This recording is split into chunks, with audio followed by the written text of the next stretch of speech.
Magandang araw mga kaibigan. Bigyan natin ng opinion reaction itong nakakabahalang incident na ito. Post ng ABS-CBN News 15 minutes ago.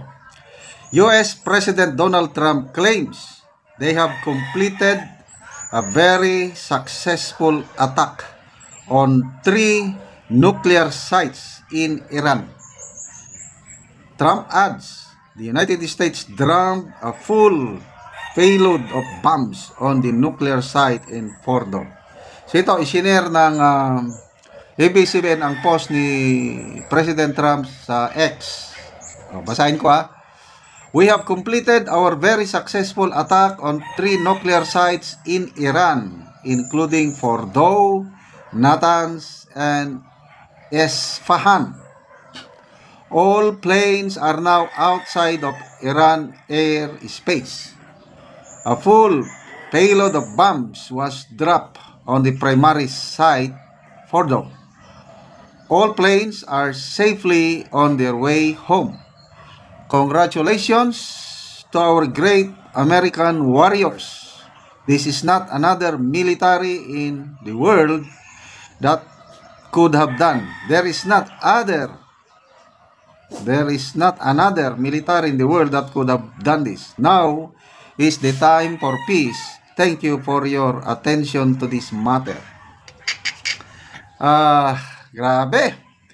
So, damay ba tayo sa direct participation ng US sa kaguluhan ng Iran at Israel? Ano sa tingin nyo? Kung ako yung tatanungin, damay tayo dito. Kasi lalong lalala, mag-i-expand ang gulo. Instead na Iran and Israel lang, ngayon, may superpower na nagbomba ng Iran. So, ibig sabihin, kasi yung sabi ng US government, bigyan nila ng 2 weeks daw. 2 weeks. Ang Iran para kumalma or makiusap. Anong 2 weeks? Ito, nangyari na eh. So, ano ang repercussion? Ano ang kanito? Ang Middle East countries, they view Israel as their mortal enemy. So, ang other Middle East countries, hindi naman nila papabayaan na lang ang Iran dyan. May tutulong at tutulong sa Iran. Next, ang Russia, manunood na lang ba yan? Hindi. Makikisaw-saw din yan. Magkakaroon na ng proxy war.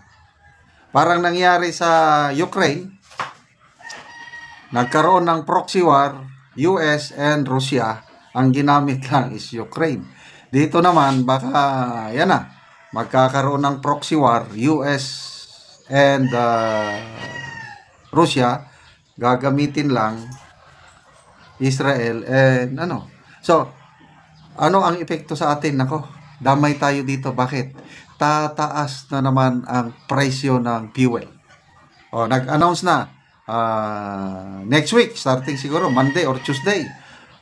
Expected 5 pesos, 3 to 5 pesos ang itataas ng fuel prices. Ito, sinimulan na ng US ang pagbubomba. Talagang tuloy-tuloy na yan. So, damay tayo. Anong sabi ng Central Bank Governor? We are in a bad scenario na baka aabutin ng 5% ang inflation dahil sa kaguluhan dyan sa Iran and Israel. So, pag umabot presyo ng Dubai crude oil ng $100 per barrel, kagaya nangyari noong 2022, nung inatake ng Russia ang Ukraine, yun, lumobo ang presyo. Ganon din ang mangyayari.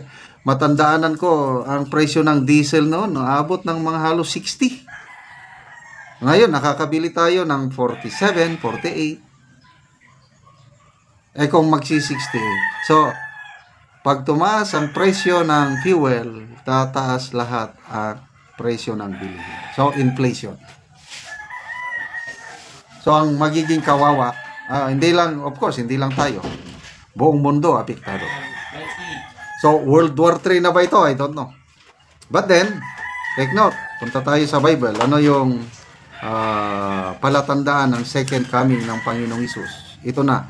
You will hear wars and rumors of wars. Padami ng padami ang gera. So, these are all fulfillments ng biblical prophecy na malapit na po ang pagbabalik ng Panginoong Hesus. So, anong gagawin natin kung malapit ng pagbabalik? Ano bang mangyari pagbalik ng Panginoon? Dalawa. He will save. Liligtas niya yung mga nagtiwala. May pananampalataya sa Kanya at i-judge niya yung mga hindi nagtiwala o hindi tumanggap sa Kanya. Kaya, I don't know what will happen, but kahit hindi magkagera, baka bigla tayo bawian ng buhay. Kasi uncertain ang buhay ng tao. Hindi ko alam, baka this will be my last day. Tomorrow I'll be gone. Ganon din sa atin lahat. Kaya mas mabuti yung ready lang tayo. How to be, paano tayo maging ready? Yung gospel ng Panginoon summarized ng ABC. Ano yung A? Accept that you are a sinner.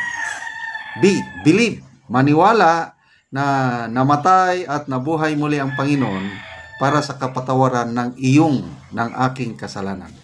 And then letter C, commit or surrender your life, my life, to the Lordship of Jesus Christ. Ginawa ko na yon long time ago. Kaya hindi ako nababahala.